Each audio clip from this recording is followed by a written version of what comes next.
네, 시청자 여러분 안녕하십니까. 어제 북미 정상회담이 성공적으로 잘 마무리됐습니다. 싱가포르 현지에 나가 있는 취재기자 연결해서 관련 소식 짚어보겠습니다. 자, 강연아 기자, 어제 김 위원장 아주 굉장히 늦은 시간에 출국했다고요? 네, 그렇습니다. 김정은 위원장 어제 회담을 마치고 이 트럼프 대통령과 헤어지고 나서요. 바로 곧장 본인의 숙소인 세인트 레지스 호텔로 이동을 합니다. 이곳으로 이동해서는 특별한 일정이 없었는데요. 사실 김 위원장이 언제 싱가포르를 떠날지를 아무도 알지 못해서 저희 취재진들도 호텔 앞에서 밤 늦은 시간까지 김 위원장의 동태를 볼 수밖에 없었습니다. 그런데 김 위원장 밤 10시 20분이 돼서야 모습을 드러냅니다. 본인의 전용 방탄차를 타고 바로 창의국제공항으로 이동을 했는데요. 트럼프 대통령 같은 경우에는 어제 단독 기자회견을 마치고 예상됐던 시간보다 30분 이른 한국 시간으로 7시 반 이 싱가포르를 본인의 전용기를 이용해서 떠납니다. 자, 그런데 김정은 위원장이 탄 비행기는 어디로 간 겁니까? 평양입니까? 베이징입니까? 네, 어제 싱가포르에서요, 이 김 위원장과 북측 관계자들을 태운 비행기는 총 2대입니다. 그중에 한 대는 평양으로 갔고요. 나머지 한 대는 바로 베이징 공항으로 갔습니다. 어떤 비행기에 김 위원장이 타고 있는지는 사실 알 수가 없는 상황인데요. 다만 김 위원장이 원래 공항에 나타나게 되면 공항의 입구부터 철저히 통제가 되면서 이 경비가 굉장히 강화가 됩니다. 그런데 어제 베이징 공항에서는 그런 일이 없었다고 합니다. 그래서 아마도 김 위원장 바로 평양으로 향했고 이 김영철 부위원장 같은 고위급들이 아마도 이 베이징 공항으로 간 게 아닌가 이렇게 추측이 되고 있습니다. 그리고 또 이 2대의 비행기 항해 중에 이 비행 중에요. 항로도 바꾸고 편명도 바꿉니다.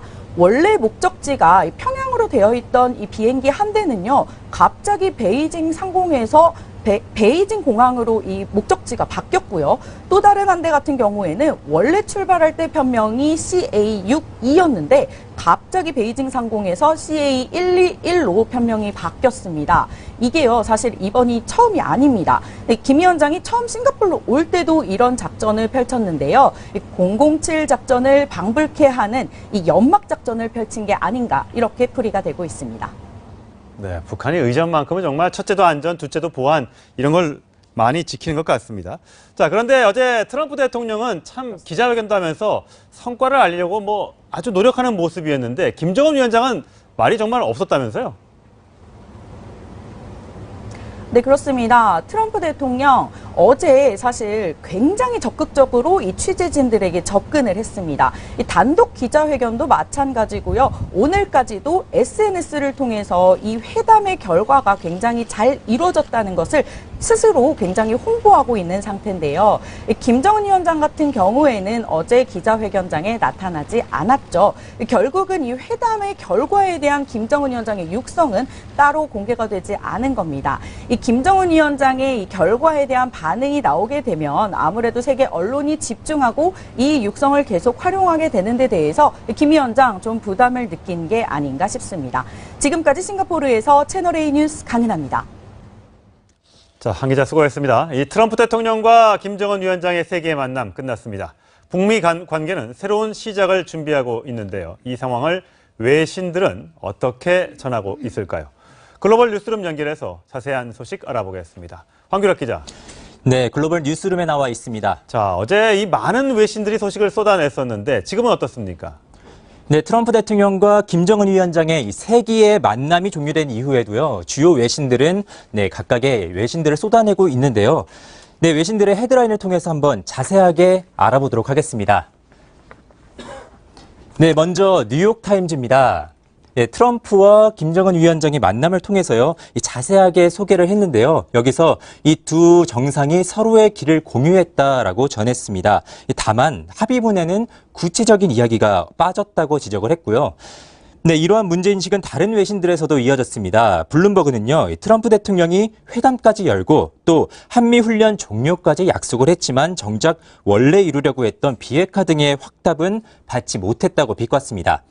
그리고 CNN도 마찬가지입니다. 김 위원장이 회담을 통해서 인권 논란을 불식시켰지만 정작 포기한 것은 거의 없었다고 전했습니다. 자, 이 어제 회담을 상징하는 그 결정적인 장면이 있다는데 어떤 건가요? 네, 바로 이 장면입니다. 두 정상이요, 헤어지기 전에 마지막으로 악수를 나누는 이 장면인데요. 회담에서는요, 트럼프 대통령과 김정은 위원장이 9번 악수를 했고 가장 길게는 12초 정도 악수를 나눴습니다. 이 장면에 대해서 중국과 일본도 입장을 밝혔는데요. 중국은요, 북미가 마주 앉아서 대화한 것 그 자체가 높이 평가를 하면서 북한이 유엔 결의를 이행을 하면 대북 제재를 완화해야 한다고도 주장했습니다. 네, 일본도 일단 환영의 뜻을 밝혔습니다. 하지만 비핵화와 관련한 북한의 구체적인 행동이 확인될 때까지는 경계를 풀어서는 안 된다고도 강조했습니다. 네, 이렇게 지구촌에 관심이 쏠리는 가운데 북미 두 정상이 약속 이행을 위해서 어떤 행보를 보일지가 관심이 주목되고 있습니다. 네, 지금까지 글로벌 뉴스룸에서 전해드렸습니다. 네, 외신뿐만 아니라 북한 매체들도 북미 회담 종료 소식을 대대적으로 보도하고 있습니다. 어제 트럼프 대통령이 폭탄 발언으로 내놓은 한미 연합훈련 중단과 관련해서도 언급이 나왔습니다. 취재 기자 연결하겠습니다. 최선 기자.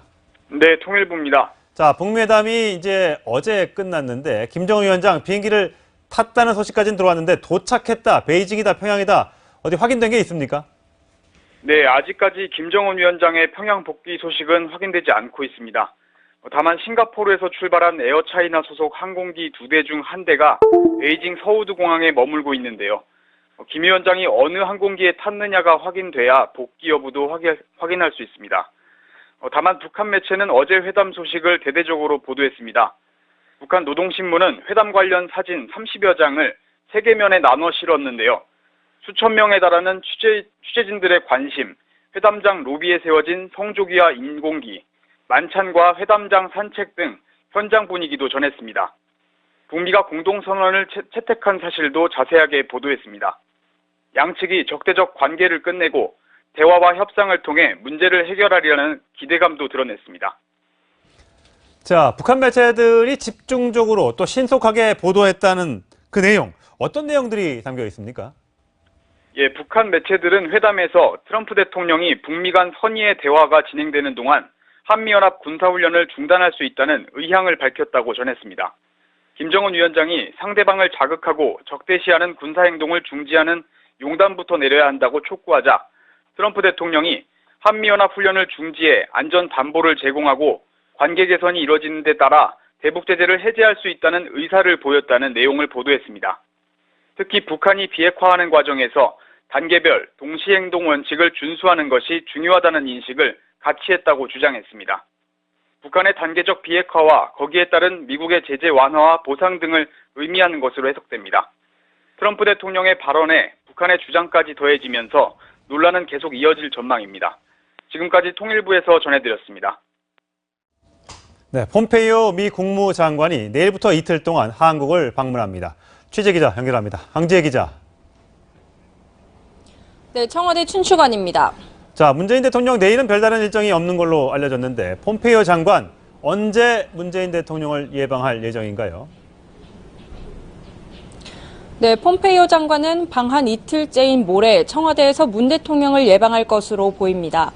폼페이오 장관은 어제 북미 정상회담 확대 회담에 배석한 만큼 트럼프 대통령과 김정은 위원장이 어떤 논의를 했는지 자세히 설명할 것으로 보입니다.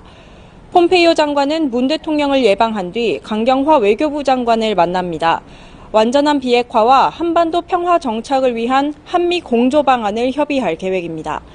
특히 두 장관은 비핵화 로드맵 같은 북미 정상회담 후속 조치 논의에 집중할 것으로 예상됩니다. 이후 고노 일본 외무대신이 합류해 한미일 외교장관 회담이 이어집니다. 한미일 장관은 회담에서 논의한 내용을 공동 기자회견 방식으로 발표할 예정입니다. 폼페이오 장관이 취임 이후 한국을 공식 방문하는 건 이번이 처음입니다. 폼페이오 장관은 한국 방문을 마치고 중국 베이징으로 향합니다. 지금까지 청와대 춘추관에서 전해드렸습니다. 네, 북미 정상회담과 공동합의문 관련 소식으로 이어가겠습니다. 김태우 전 통일연구원장, 하정열 한국안보통일연구원장, 김종봉 전 국정원 대북실장과 함께하겠습니다. 어서 오세요. 네, 안녕하세요. 자, 김정은 위원장이 탄 비행기가 오늘 새벽 자정을 조금 넘겨서 싱가포르를 출발을 했습니다.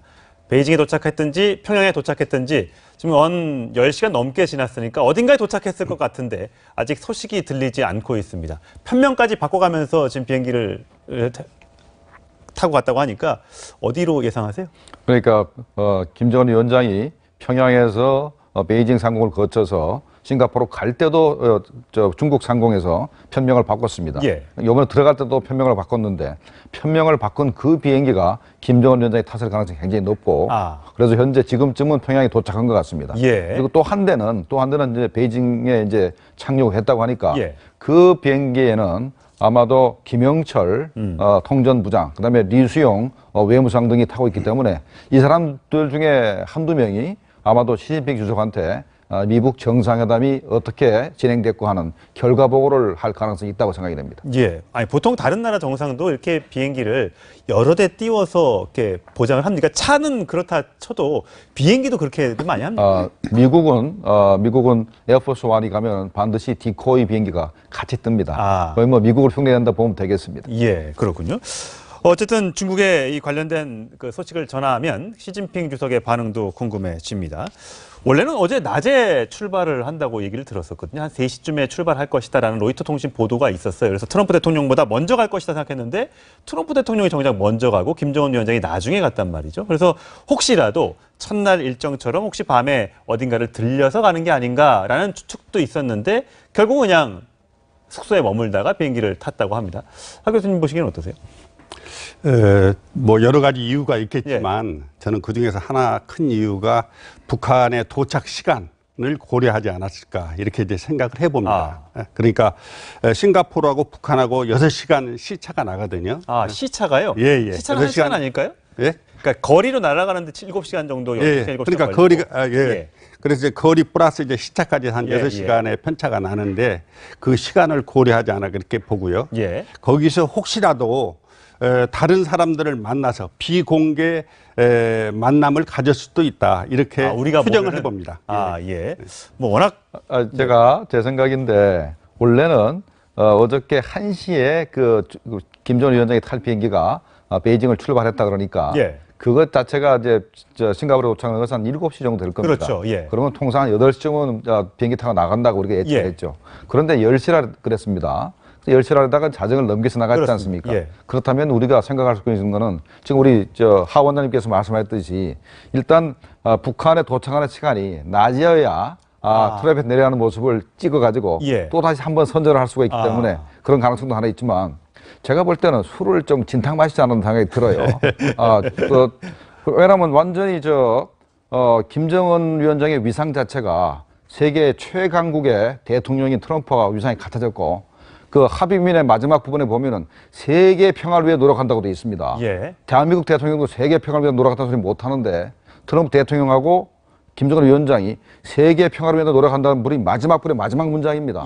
얼마나 신나겠습니까? 아마 기분 좋아서 술을 잔뜩 먹어서 가능성이 있습니다. 그건 김 실장님 개인적인 의견이겠습니다만 어쨌든 김정은 위원장 입장에서는 상당히 소기의 성과를 거뒀다 이렇게 판단할 수도 있을 것 같습니다. 물론 이것도 예측입니다만요.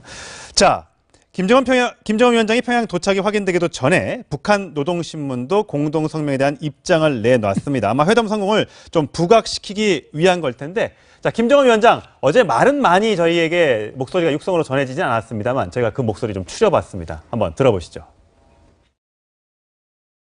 우리는 오늘 역사적인 이 만남에서 지난 과거를 덮고 새로운 출발을 알리는 그 역사적인 문건에 서명을 하게 됩니다.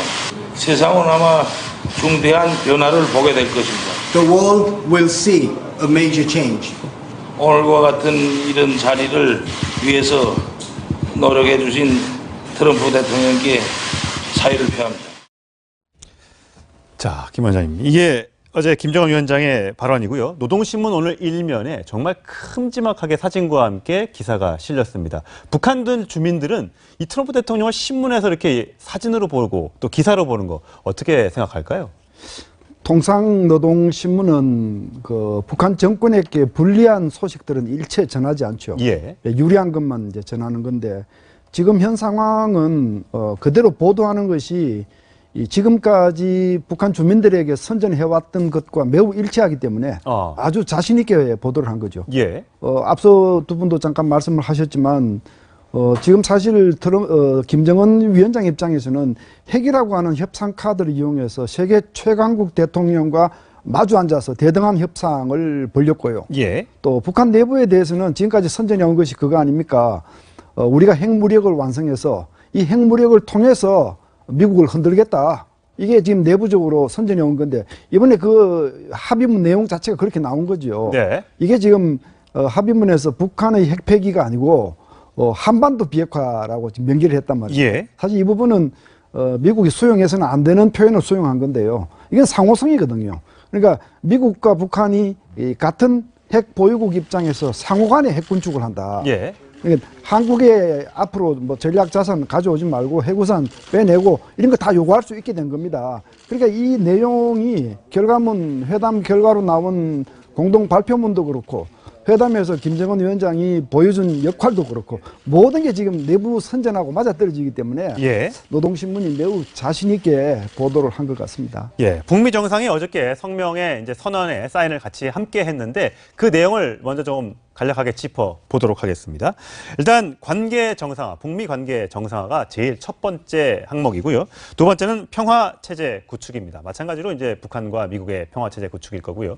우리가 이제 그토록 원했던 완전한 비핵화, 이제 세 번째 내려가 있습니다. 그리고 마지막으로 유해 송환까지 이 네 가지 항목에 이제 같이 선언을 한 건데 어떻습니까? 이제 이거 가지고 이제 미국에서도 굉장히 논란이 많이 되고 있는 것 같습니다. 네. CVID 절대로 포기하지 않는다, 양보하지 않겠다라고 했던 것이 전날 폼페이오 장관의 얘기였는데 결국 세 번째 들어가 있는 완전한 비핵화는 CD, 그러니까 Complete Dismantlement만 들어가 있다. 중간이 빠졌다 이렇게 이제 평가가 나오잖아요. 네, Dismantlement면 좋겠는데 Denuclearization이더라고요. 예. 조금 더 실망스럽죠. 그러니까 완전하고 검증 가능하고 되돌릴 수 없는 그 핵 폐기가 아니고 완전한 비핵화만 얘기를 한 겁니다. 예. 완전한 비핵화. 그러니까 우리 기대에 많이 못 미치고 그러니까 과거에 9.19 공동성명에도 검증 가능한 비핵화 얘기가 있었는데 이번에는 거기에도 많이 못 미친다. 그래서 이제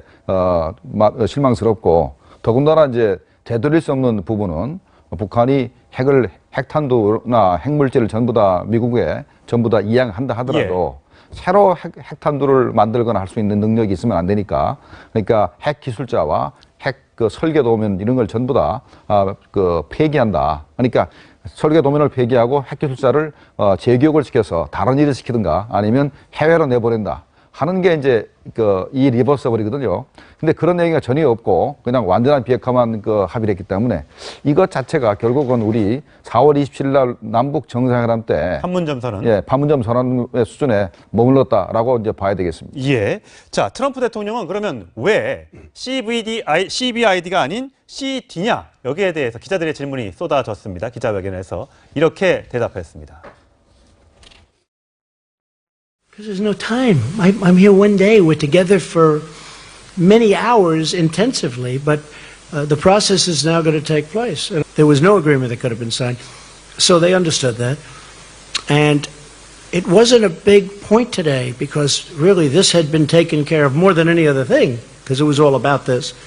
This has been taken care of before we got here. So when we brought that up today, you see the language. It's very strong. It's in the document. Yes, ma'am.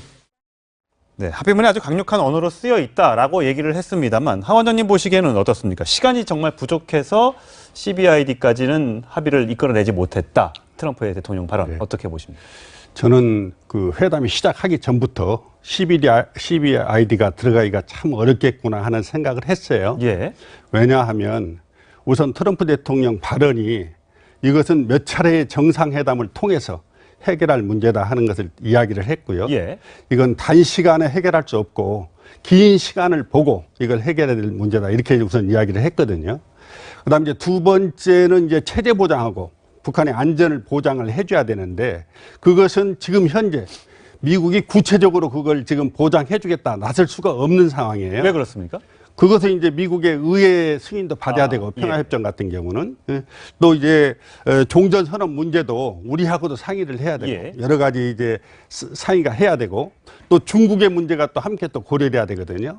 그래서 그런 문제를 미국이 담보하지 않는 한 사실 CVID로 가기가 상당히 어려운 상황이었지 않나 이렇게 우선 보고요. 저는 이제 이 회담을 반절의 성공이라고 봐요. 반의 성공, 절반의 성공. 그것은 뭐냐면은 다음 정상을 회담을 위한 어떤 신뢰가 형성하는 자리였다. 우선 이렇게 볼 수 있고요. 그 다음에 우선 한반도의 전쟁 분위기를 이걸 통해서 평화 분위기로 반전할 수 있는 그런 모멘텀은 마련했다. 이렇게 생각을 합니다. 긍정적인 점과 CVID의 또 어려운 점을 말씀하셨는데 김 원장님 보시기에는 어떠세요? 사실 트럼프 대통령의 적흥성과 말바꾸기 관행 이런 것들이 다시 한번 부각이 되었기 때문에 저는 상당히 아쉽게 생각을 합니다. 미국이 애초부터 얘기한 것이 원샷 한 번에 해결해야 한다. 이렇게 신속한 비핵화를 계속 주장했고 CVID는 물러설 수 없는 미국의 비핵화 기조다. 이런 얘기를 그동안 쭉 해오다가 갑자기 이번 합의에서는 CVID라고 하는 표현이 빠진 것은 물론이고 그 표현 자체가 들어간다고 기대는 안 했습니다. CVID는 영어 아닙니까? 어떻게 그 표현을 그대로 집어넣겠습니까? 북한이 용납을 안 하죠. 그러나 CVID에 준하는 이 조선어, 한국어로 이렇게 들어가면 되는 건데 그런 게 다 빠졌죠. 그리고는 지금 하는 얘기가 시간이 없었다. 제가 보기엔 굉장히 궁색한 얘기고요. CVID를 넣지 못할 만큼 바빴으면 정상회담을 며칠 더 연기를 했어야죠.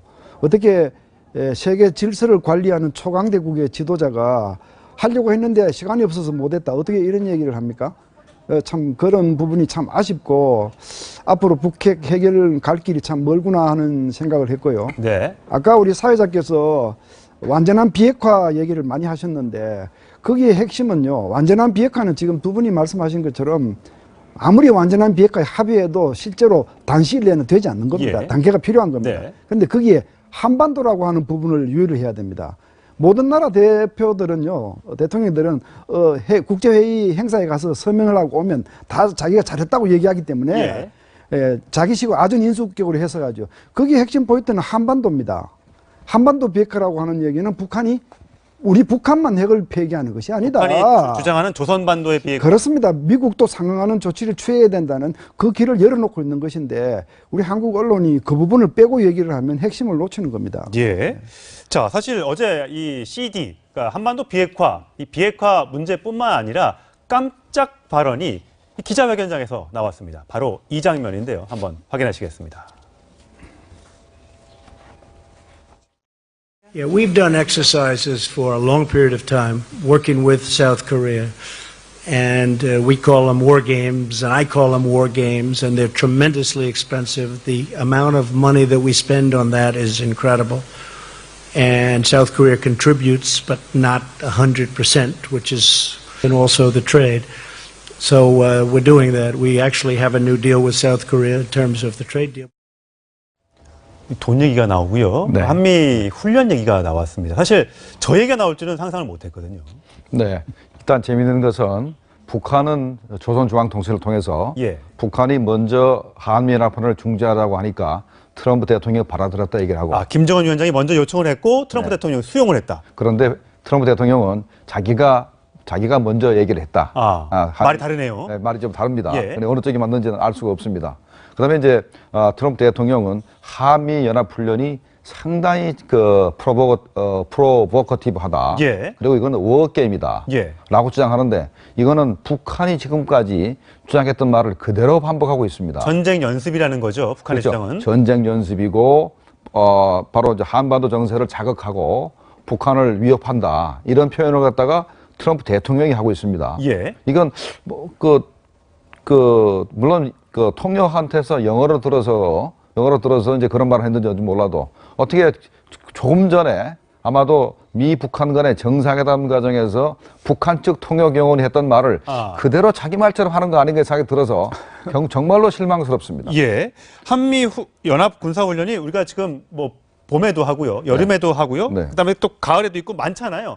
그럼 이 앞으로 훈련 지금 당장 8월에 있을 을지 프리덤 가디언 이 연습이 있지 않습니까? 그러면 이것도 지금 벌써 당장 영향을 받게 될 수도 있는 건가요? 지금은 벌써 연습 준비에 들어갔는데 예. 이것도 중지할지는 모르겠습니다. 예. 아마 적어도 축소는 되겠죠. 그다음에 이제 돈 문제인데 트럼프 대통령이 그 돈이 많이 들어서 그 괌에서 비행기가 왔다 돌아가려면 돈이 많이 든다라고 예. 했는데 그 돈 부분이 있어서 미국이 한미 연합훈련에 쓰는 돈이 한국과 미국이 합쳐서 한 1,000억 원 드는데 미국이 한 60, 70% 쓰고 예. 또 한국이 30, 40% 씁니다. 네. 우리도 적지 않게 씁니다. 예. 우리도 많이 쓰는 건데 앞으로 만약에 우리가 한미연합훈련을 요구하면은 미국이 그 비용을 전부 다 우리 보고 대라고 할 가능성도 있고. B-52 폭격기가 한반도에 전개될 테니 그 비용의 100%를 너희가 내라. 그건 벌써 한 열흘 전쯤에 미국 내에서 그 얘기가 나왔습니다. 벌써 트럼프 행정부에서 앞으로 돈을 다 우리 보고 내라는 얘기가 나왔는데 그 얘기가 어저께 그 기자회견에서 트럼프 대통령이 한 것 같은 거기에 포함되어 있는 것 같고. 예. 그다음에 또 하나는 현재 한미 간에 미군 그 방위비 협상을 좀 하고 있는데 통상 우리가 지금 내는 게 한 9,600억쯤 됩니다. 1조 가까이 되네요. 그렇죠. 1조가 조금 안 되는데 미국이 현재 1.5배로 내려달라. 1조 5천억을 내라 그러고 있고 예. 우리 정부는 그 정도는 너무 힘들다. 1조 2천억 정도만 우리가 좀 부담할 수 있겠다 이렇게 얘기를 하고 있는데 저런 식이라면 1조 5천억 안 내면은 만약에 주한미군을 빼거나 줄이겠다 소리도 나올 가능성이 충분히 있다고 생각이 듭니다. 예. 주한미군 관련해서 군 장성 출신이시니까 예. 주한미군 철수 얘기는 우리의 많은 한 28,000명 정도 되는 주한미군 데려오고 싶다. 하지만 예. 지금은 아니다라고 얘기를 했단 말이죠. 예. 근데 우리 사람들 이제 국민들 입장에서는 지금은 아니다? 그럼 언젠가 빼간다는 얘기인가? 라고 받아들일 수도 있을 것 같아서 예. 어제 아마 이 보도를 보셨던 그 국민들이 좀 가슴이 철렁했을 수도 있겠다는 생각이 듭니다. 예, 우선 훈련 문제 관련해서 좀 예. 추가적으로 좀 말씀을 좀 드리고요. 그 다음에 이제 주한미군 철수 문제 간단히 말씀을 드리겠습니다. 우선 훈련 관련해서는 저희들이 크게 세 가지 훈련을 해요. 예. 그러니까 이제 키 리졸브 훈련하고 이제 독수리 훈련이라고 하는데 영어로 이제 폴 이글이라고 예. 하는데. 그러니까 실제로 야외에서 실제 훈련하는 게 독수리 연습인 거죠. 예, 그렇습니다. 네. 그다음에 이제 UFG 훈련이라고 해서 이제 우리 정부하고 함께하는 을지 프리덤 가이드 예. 훈련을 하는데 이 세 가지 훈련에서 이제 어떤 훈련을 이제 제한할지 그건 아직 이제 명확하게 지금 이야기가 안 되고 있는 사항인데 이제 을지 프리덤 가디언 훈련 같은 경우는 이게 도상 훈련이에요. 컴퓨터 도상 훈련이기 때문에 시뮬레이션 예. 훈련이죠. 그렇기 때문에 여기는 뭐 큰 영향은 안 미칠 거고 제가 봤을 때는 독수리 훈련 예. 이제 그쪽에 중원군이 오고 증원자산이 들어오는 이제 그 예산이 소요되는 그 훈련을 의미하지 않을까 이렇게 이제 우선 보고 예. 있고요. 이제 이것은 아마 김정은 위원장이 이야기를 했다면 중국의 입장을 아마 대변하는 그런 방향에서 이야기를 했을 거다. 이렇게 이제 우선 추정을 해봅니다. 예. 왜냐하면 이제 북한도 그런 주장을 계속 해왔지만 중국 측에서 이제 쌍중단 이런 이제 이야기를 했거든요. 예. 그러니까 핵을 폐기하면서 가능하면은 그 조치가 할 때 한미연합훈련이 중단돼야 된다. 예. 그다음에 쌍계훈련. 평화체제하고 북한의 수교 문제 그다음에 여러 가지 문제들은 함께 가야 된다. 이렇게 이제 이야기를 했는데 아마 시진핑의 그런 입장을 김정은이가 대변해서 이야기했을 가능성도 있다. 이렇게 예. 보고 있고요. 예. 이것은 앞으로도 상당히 우리하고도 긴밀한 협조를 통해서 결정해야 될 문제다. 이렇게 예. 우선 생각을 합니다. 그다음에 이제 우리 이제 주한미군 철수 문제인데 예. 이것은 우리의 의지에 상관없이 지금까지 미국의 의도에 따라서 계속 철수를 해왔어요. 조금씩 축소해왔다? 그렇죠. 예. 축소를 해왔는데 그 과정에서 이제 철수 문제가 몇 번씩 이제 언급은 됐었거든요. 예. 그리고 트럼프 대통령도 선거하는 동안에 철수까지를 검토하겠다. 이렇게 이제 이야기를 했었어요.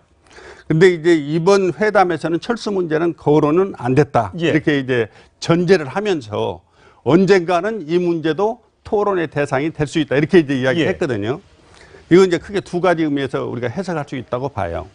첫 번째는 이제 우리 조금 전에 우리 이제 김 교수님 말씀하셨지만 어떻게 보면 이제 방위비 분담금 협상이 지금 진행되고 있는 거기서 과정에서 유리한 고지를 점령하기 위해서 예, 협상 전략으로 이걸 하나 던졌을 수가 있고 이제 두 번째는 미국 간에 핵 협상이 진행되는 과정에서 이것도 하나의 논제로 내세울 수도 있다. 이렇게 아마 암시를 하는 CD만 들어가 있으니까 VI를 추가할 때 주한미군 철수 한번 고려해 볼 수 있다. 이렇게 협상 전략을 세우기 위해서.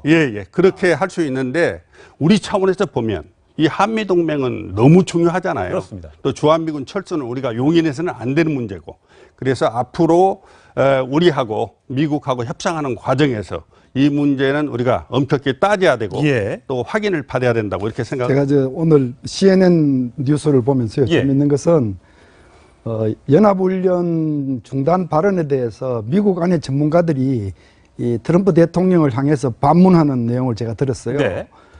지금 한국의 전략 자산을 전개하고 주한미군을 운용하는 것이 정말 대한민국을 보호하는 목적만을 위해서 하는 것이냐. 사실 그건 아니잖아요. 앞으로 지금 중국이 커가고 있고 미중 간의 힘대결이 벌어지고 있는 신냉전 구도에서 미국의 아시아 전략 차원에서 상당히 기여하고 있는 부분이 많이 있거든요. 그런데 트럼프 미국의 이익을 위해서도 한미 연합훈련을 하고 있고 주한미군을 주둔하고 있는 거란 말씀이시죠? 그렇죠. 그걸 미국 전문가들이 그 문제를 제기를 하고 있고요. 정말로 이 연합훈련의 경비를 100% 한국이 다 내야 하는 것 같으면 그럼 미군이 우리의 용병이 되는 거 아닙니까? 그러네요. 사실은 세계를 주도하는 미국 대통령 입에서 사실은 생각할 수 없는 지금 발상을 얘기하는 것이고요. 참고로 말씀드리면 우리가 내고 있는 방위비 분담금이요. GDP 대비 비율은 일본하고 같습니다. 절대 금액은 적지만 GDP가 우리가 일본보다 적기 때문에. 같습니다. 같고 사실 얼마 전까지는 우리가 더 높았어요. 그래서 독일에 비해서는 비교할 수 없을 만큼 우리가 훨씬 많습니다. 그래서 이제 그 전문가가 마지막으로 그렇게 질문해요. 동맹에 대해서 트럼프 대통령이 알고 있는 지식의 깊이가 어느 정도인가. 그 질문을 하는 걸 제가 저도 그 질문을 사실 던지고 싶어요. 어떻게 동맹이라고 하는 부분을 협상 카드로 이렇게 내놓을 수 있는 것인가? 저는 아니라고 봅니다. 자, 트럼프 대통령. 제가 그 부분에 있어서 이제 트럼프 대통령이 주한미군을 함부로 철수하거나 감축할 수 없는 법이 현재 미국에서 좀 제정 중에 있어요. 있는 건 아니고 제정 중입니까? 민주당에서 미국 민주당에서 현재 그 국방 수권법안을 제출했는데 거기에 주한미군을 22,000명 이하로 줄일 수 없다라고. 지금 현재 28,000이잖아요. 2만 근데 그 6개월 이내에는 병력으로 숫자가 치지 않기 때문에 22,000명이라면 대략 28,000명 거의 됩니다.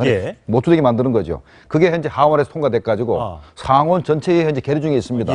이게 통과되면은 아마 트럼프 대통령 마음대로 주한미군을 철수하거나 줄일 수 없게 될 것입니다. 자, 트럼프 대통령은 그동안 대선 후보 시절부터 거듭 계속해서 주한미군 철수할 수 있다, 비용 더 내라 이렇게 우리나라를 압박해 왔거든요. 그 목소리 준비했습니다. But they have to pay. They have to pay. Because this isn't 40 years ago. It's got to be a two-way street. That's not true. South Korea paid $861 million. Excuse me. It's peanuts compared to what it's costing. 과거 발언이긴 합니다만 이렇게 확실히 이제 기업가 출신이다 보니까 이 셈법에 굉장히 강한 것 같습니다. 하지만 앞서 김 원장님 말씀하신 것처럼 이 동맹을 단순히 돈으로만 숫자로만 계산할 수 없는 부분이 있기 때문에 그리고 또 그동안 미국이 또 누려왔던 여러 가지 또 아시아 태평양 지역에서의 어떤 주도권을 갖고 있을 수 있는 게 일본과 한국이라는 또 우산이 있었기 때문에 가능했었는데 이제 와서 이거를 갑자기 협상 카드로 내민다는 것에 대해서 미국 내 언론과 또 한국 내 언론도 그렇게 반응이 좋은 것 같지는 않습니다. 그럼 우리 이제 앞으로 우리는 그러면 어떻게 해야 되는 겁니까? 이제 협상이 앞으로 2회, 3회 계속해서 만나겠지만 우리는 그럼 문재인 대통령이 트럼프 대통령에게 어떤 걸 요구해야 된다고 보십니까, 김 원장님? 사실 이번 미북 정상회담 합의문이 판문점 선언 수준에 그쳤고요.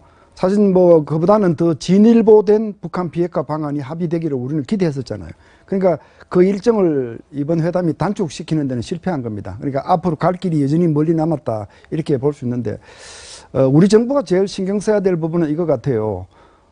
미국이 지금 트럼프 대통령이 하는 것처럼 상업주의적 접근만을 하고 눈앞에 보이는 단기적인 이익만 쫓아서 북한에게 이런저런 양보를 이렇게 성급하게 해버린다면 그중에는 당연히 북한은 체제 보장을 위해서 이것도 해달라 저것도 해달라고 요구할 수 있는데 그걸 해프게 해주게 되면요. 거기에는 한미 동맹을 흔들고 주한미군 운용을 흔들고 우리 안보 체제를 흔드는 이런 내용들이 포함될 수가 있어요. 이 문제는 미국과 북한 간의 문제만이 아닙니다. 예. 대한민국이 바로 당사국이거든요. 예. 이런 문제는 우리 정부가 깊숙이 관여해서 동맹 차원의 조율을 통해서 동맹국의 안보를 해치는 대북 양보는 안 된다는 선을 그어주는 것. 예. 이런 것들이 우리 정부가 각별히 신경을 써야 될 부분이다. 저는 그렇게 봅니다. 사실 어제 트럼프 대통령은 그 북한에서 얻어낸 게 미국의 북한에 있는 미사일 그 엔진 실험장을 없애기로 약속했다. 그럼 이제 미국으로 날아올 수 있는 미사일의 위험을 제거한 거지 않습니까? 대신에 북한이 요구하는 한미연합훈련 중단 이런 가능성도 안에다가 뭐 물론 선언문 안에 들어가 있지 않았습니다만 어쨌든 양국의 입장에서는 윈윈이 될 수 있지만 그 사이에 낀 우리나라가 이제 문제니까 앞으로 그러면 우리 문재인 대통령은 북한에 또다시 뭐 평양에 가서 정상회담을 할 수도 있고요. 또 어제 트럼프 대통령과 에어포스 원에서 전화 통화를 했다고 합니다만 내일 폼페이오 장관이 오면 우리는 어떻게 뭘 요구를 해야 될까요? 구체적으로. 네. 우선 제가 봤을 때는 이번 그 선언적인 어떻게 보면 함축적인 그런 합의문 가지고 잠시만요. 우리가 이제 모든 폼페이오 장관이 아까 저희가 내일 온다고 했는데요. 오늘 오후에 온답니다. 바로 지금 날라와서 우리에게 설명을 한다고 하네요. 그 선언은 이제 우리가 지금 존중을 하면서 이제 디테일한 부분에 이제 뭐 악마가 있다고 그러잖아요. 디테일한 분야를 이제 어떻게 한미 간에 조정을 해갈 것인지 이게 이제 중요한 사항이라고 보고요. 우리가 이제 CBID 중에서 빠진 부분을 그럼 어떻게 보완할 거냐 하는 것을 우리가 이제 강하게 요구를 해야 될 것 같아요. 첫 번째는 이제 두 번째는 이제 거기서 나온 게 이제 우선 주한미군 철수 문제니까 주한미군 철수 문제는 이건 절대 안 된다 하고 이제 못을 박아야 될 것 같고요. 그다음에 이제 한미 훈련의 뭐 축소라든지 혹은 중단 문제도 이제 이번에 거론이 됐기 때문에 이 문제도 우리가 엄격히 따져서 이 한반도에서 북한이 비핵화를 실행에 옮기기 전에 이 훈련이 축소돼서는 안 된다 혹은 중단돼서는 안 된다 하는 것을 요구를 해야 될 것 같습니다. 물론 첫 술에 배부를 수 없고요. 앞으로도 2차, 3차 북미 정상회담, 남북 정상회담도 계속 가면서 조금씩 수정 보완하고 우리가 원하는 방향으로 이 협상을 이끌어 가야 합니다만 현재 첫 번째 협상에서는 좀 미진한 부분이 있었다는 점을 많은 전문가분들이 지적을 해줬는데 마지막으로 김 실장님 보시기에는 이제 북한이 이제 이거를 어제 선언문을 이렇게 노동신문에 대대적으로 보도한 거 보면 이제 앞으로 자기 쪽을 유지한 쪽으로 끌고 갈 거 아니겠습니까? 여기에서 이제 우리가의 대처법. 우리 정부의 대처법은 뭐 간단합니다. 현재 우리가 북한에 뭐라고 얘기해도 비핵화 문제는 북한이 들은 척하지 않습니다. 그래서 그걸 알고 우리 정부도 사실 4월 27일 날 1차 남북 정상회담 때 비핵화 문제 관련해서 그렇게 깊이 얘기하지 않았습니다. 그냥 완전한 비핵화 얘기는 하고 그걸 통해서 핵없는 한반도를 위해 추진하기 노력한다. 사실 미국과 북한이 해결할 줄 알았었죠. 그렇죠. 그래서 미국이 해결할 거로 이제 예측했는데 이번 결과가 너무 실망스럽지 않습니까? 우리 정부가 할 건 간단합니다. 결국은 트럼프 대통령이 그렇게 주장했던 CVID에 의한 북한 비핵화를 달성하기를 우리가 요구를 해야 되고 그리고 이 CVID에 의한 북한 비핵화가 이루어지기 전까지는 대북 제재를 계속해서 유지해야 된다는 것. 그다음에 이제 북한이 현재 단계적 동시적 조치를 요구하는데 만약에 단계적 동시적 조치를 따라가게 된다 그러면 대북 제재가 이완되면은 북한이 중간에 비핵화를 안 할 수도 있기 때문에 끝까지 비핵화 제재를 유지하기를 원한다. 벌써 일부 중국과 북한의 접경 지역에서는 뭔가 이루어지고 있다는 소식도 들립니다. 어저께 바로 미북한 간의 그 정상회담 합의문이 나오자마자 긍상 중국 외교부의 그 대변인이 바로 얘기를 했습니다.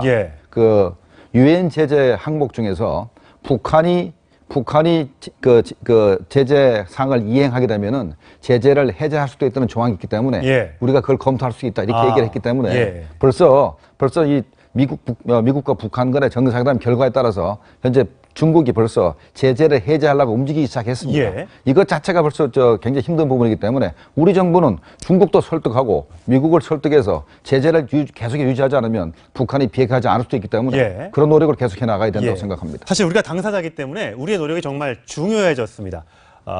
북한과 미국에만 우리의 운명을 맡길 것이 아니라 우리가 적극적인 중재자, 적극적인 운전석에 앉는다는 그 심정으로 대화 협상을 이끌어 나가도록 힘을 보태야겠습니다. 오늘 세 분 말씀 여기서 줄이겠습니다. 고맙습니다. 네, 다음 소식입니다. 오늘은 6.13 지방선거일입니다. 투표는 오늘 오후 6시까지니까 투표 안 하신 분들 소중한 한 표 꼭 행사하시기 바라겠습니다. 본격적인 선거 소식은 채널A 야외 스튜디오를 연결해서 알아보도록 하겠습니다. 성시현 앵커. 네, 저는 서울광장 앞에 나와 있습니다. 네, 오늘 지방선거일이자 또 휴일인데 스튜디오 바깥에 시민들 많이 모여 있습니까? 네, 그럼요. 지금 자전거 타시는 분들도 있으시고요. 소풍 나온 아이들도 있습니다. 그만큼 투표하기에도 또 나들이 가기에도 더없이 정말 좋은 날씨입니다. 여러분들도 지금 저희 방송을 보시면서 마음을 정하시고요. 투표 꼭 하시고 그다음에 가족과 친구와 함께 시간을 보낸다면 더없이 좋은 날 될 것 같습니다. 사실 이번 선거는 생각만큼 관심을 많이 못 받아왔죠. 하지만 굉장히 중요합니다. 이 지역 일꾼 4천여 명을 선출하는 날이거든요. 꼭 소중한 한 표 행사하시기 바라겠습니다. 네, 가장 궁금해하시는 당선자 윤곽은 한 밤 10시 30분 전후로 해서 드러날 것으로 예상되고 있습니다. 네, 그럼 투표 잘 진행되고 있는지 궁금하시죠? 취재기자 연결해 보겠습니다. 백승호 기자, 투표 순조롭게 진행되고 있습니까? 네, 전국 14,000개의 투표소에서 투표가 시작된 지 5시간이 지났습니다. 오늘 오후 6시까지 투표가 계속될 것으로 보이는데요. 하지만 지금 현재 봤을 때 오전 11시 기준 현재 투표율은 15.7%를 기록하고 있습니다. 4년 전인 지난 2014년 지방선거 당시 오전 11시 투표율은 18.8%로 이에 비하면 이번 선거는 조금 낮은 수치인데요. 오후 시간대를 지켜봐야 할 것 같습니다. 이번 선거에서 유권자는 교육감, 시도지사 등 기본적으로 1인 7표를 행사하게 됩니다. 서울, 송파울 등 국회의원 재보궐선거가 열리는 전국 12곳에서는 표가 한 장 더 추가돼 최대 8장의 투표용지를 받게 됩니다. 투표를 마친 뒤 특정 정당의 기호를 뜻하는 손동작을 하고 사진을 찍을 수는 있지만 기표소 안에서 투표용지를 촬영하는 것은 불법입니다. 지난 8일과 9일 사전투표율은 20.14%로 역대 최고 사전투표율을 보였던 지난 대선에 이어 두 번째로 높았는데요. 이번 지방선거에서 60% 이상의 투표율이 나올지 관심이 모아지고 있습니다.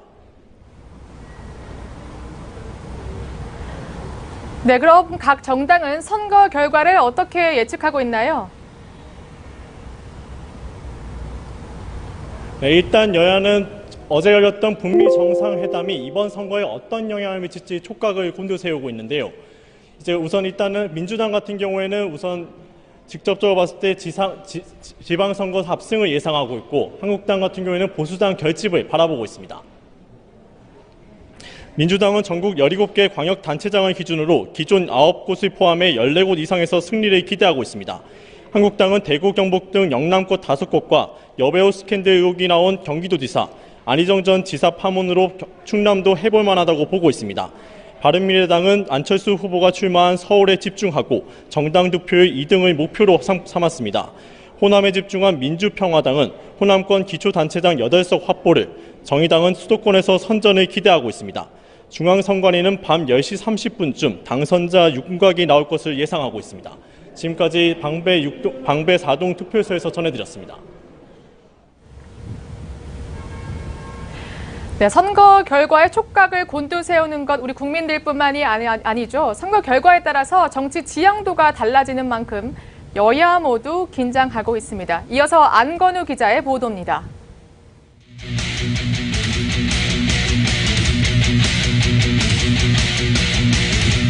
이번 지방선거는 문재인 정부와 여당이 지난 1년 동안 국정을 얼마나 잘 운영해왔는지, 또 야당이 정부 여당에 맞설 체력을 얼마나 잘 다져왔는지 가늠할 수 있는 시험대입니다.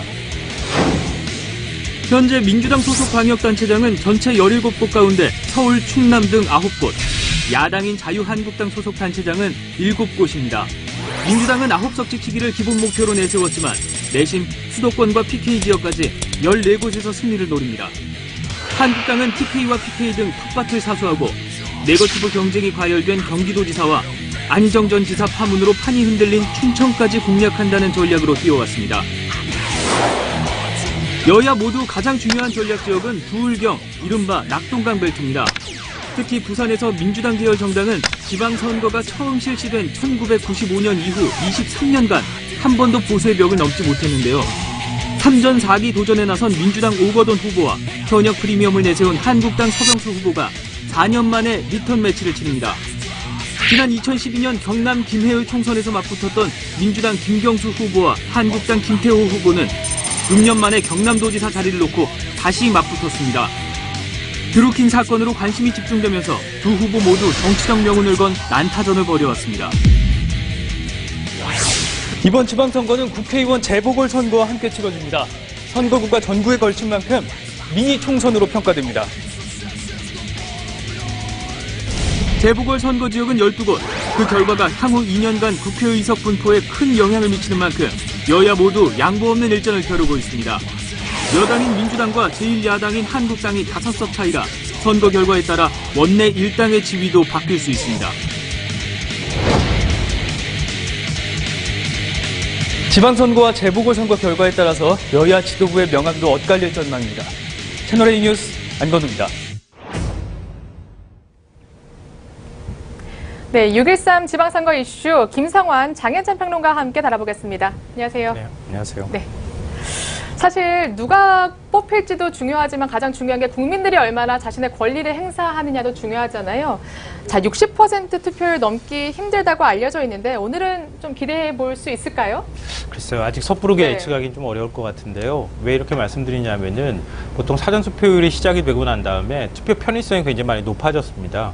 그러니까 선거에 대한 관심보다는 투표 편의성 때문에 투표율이 높아졌다. 이렇게 해석할 여지가 있고요.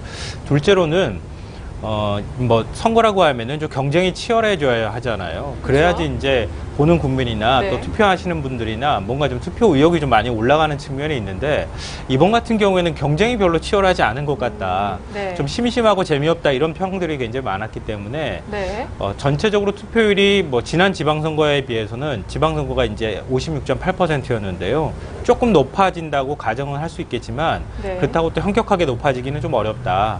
그래서 제가 개인적으로 좀 섣부르게 예측을 네. 해보자면 한 60% 정도 나오지 않을까 하는 생각을 해봅니다. 근데 사실 실제로 북미 정상회담이나 뭐 여러 큰 이슈들이 많아서 선거에 대한 관심도가 떨어진 거는 사실인 것 같아요. 그 북미 정상회담 같은 네. 이슈가 우리 지역 정가 문제를 훨씬 잡아먹는 중요한 이슈이기 그쵸. 때문에 네. 지역 민생이나 지방선거 공약, 정책에 대한 관심은 확실히 많이 떨어진 것 같습니다. 하지만 반대로 정치 그 자체에 대한 관심이 떨어졌는가 이렇게 보면 끊임없이 정치 뉴스가 생산되면서 정치에 대한 관심은 오히려 높아진 경향이 있다. 그리고 북미 정상회담도 중요하지만 막판에 여러 후보들의 스캔들이나 뭐 망언 이런 부정적인 이슈들 사람들은 역시나 긍정적인 이슈보다는 부정적인 이슈에 훨씬 더 많은 관심을 가지기 마련입니다.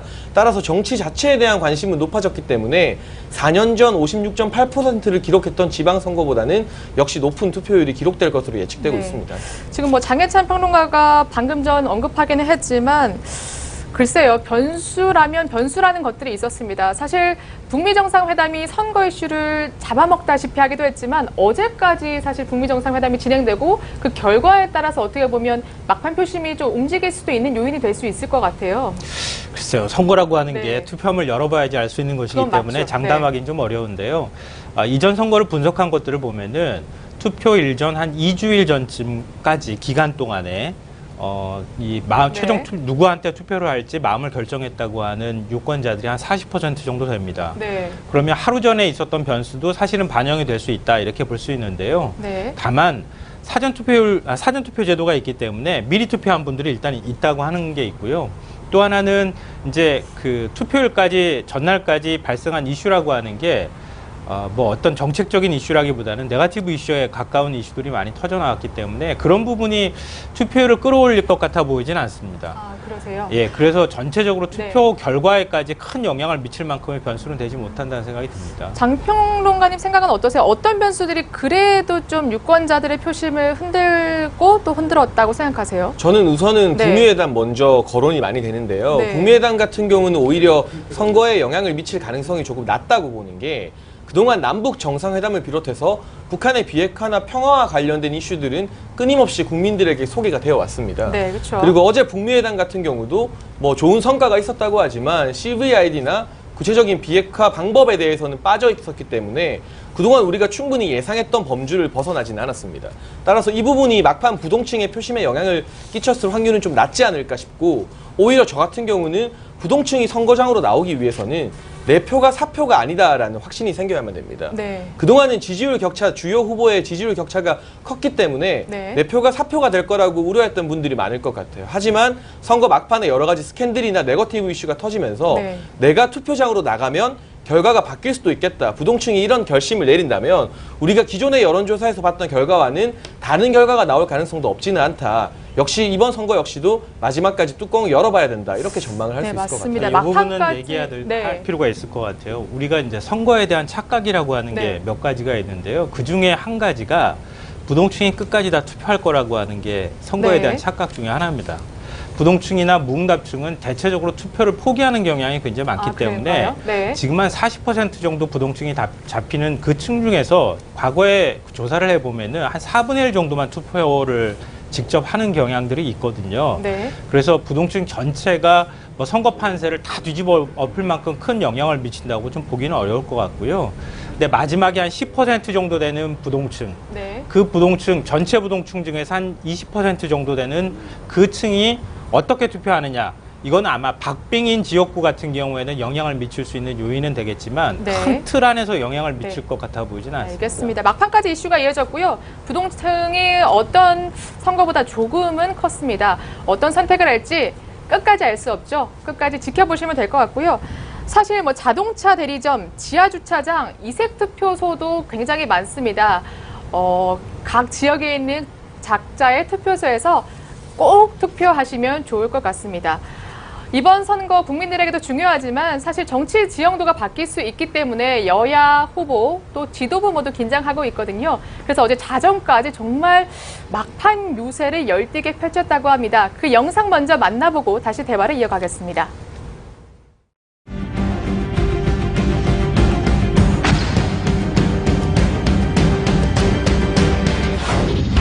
평화의 운전대를 잡은 문재인 대통령이 절대 흔들림 없이 평화 외교로 한반도 평화를 정착시킬 수 있도록 내일 국민 여러분께서 힘을 모아 주십시오.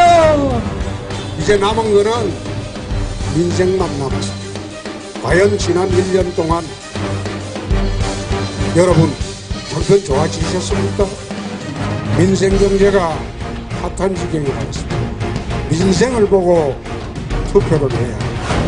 자유한국당이 보수의 대표적인 정당이 되려면 그러면 정말 이 과거에 대해서 정말 반성하고 참여하고 국민들한테 정말 이 사과하고 여러분 호남을 꼭 경쟁 구도를 만들어야 합니다.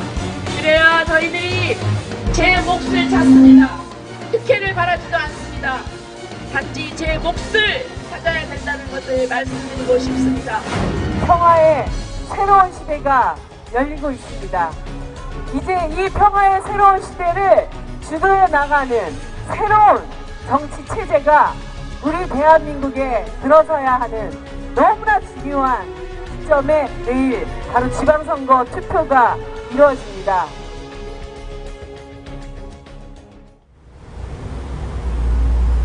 네, 민주당부터 정의당까지 살펴봤는데 일단 민주당 마지막 유세 어제 일정을 보니까 부산을 시작으로 울산, 대구, 서울, 경부선 라인이라고 하죠. 네. 이건 어떤 의미가 있을까요? 보통 이제 선거 앞두면은 네. 경부선을 탔느냐, 호남선을 탔느냐 이게 굉장히 중요하다는 얘기를 많이 네, 하는데요. 네.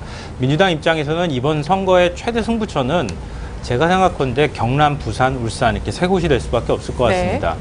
왜냐하면 그동안에 이제 지역주의 구도에 많이 갇혀 있었거든요. 그렇죠. 그러니까 호남이라고 하는 지역 구도를 갖고 있는데 지금 영남에서 어느 정도의 표를 얻느냐가 굉장히 중요한, 앞으로 정치를 하는 데 있어서 굉장히 중요한 상징성의 의미가 있고요. 또 이번 지방선거가 굉장히 중요한 것이 다음번 총선하고 대선에까지 영향을 미칠 수 있다고 하는 점입니다. 네.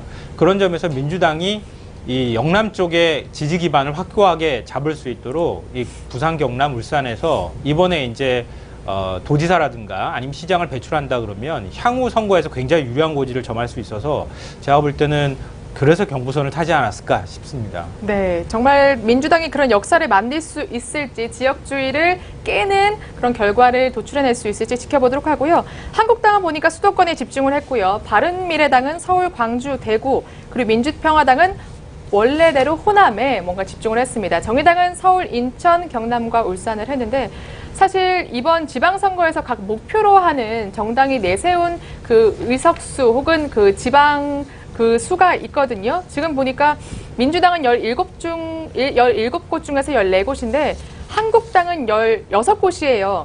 여기가 홍준표 대표가 6곳에 넘지 못하면 내가 사퇴하겠다 이렇게 배수진을 친 그런 숫자이기도 하죠. 그렇죠. 자유한국당 같은 경우는 광역단체장 6곳을 사수하지 못하면 홍준표 대표가 물러나고 조기 전당대회가 열릴 것 같습니다. 따라서 뭐 정계 개편 시나리오까지 지금 나오고 있고요. 수도권 유세에 집중한 이유는 무엇이냐? 광역단체장 6곳을 확보하는 것도 중요하지만 한국당은 지금 잘못하면 영남 정당으로 쪼그라들 위기에 처해 있습니다.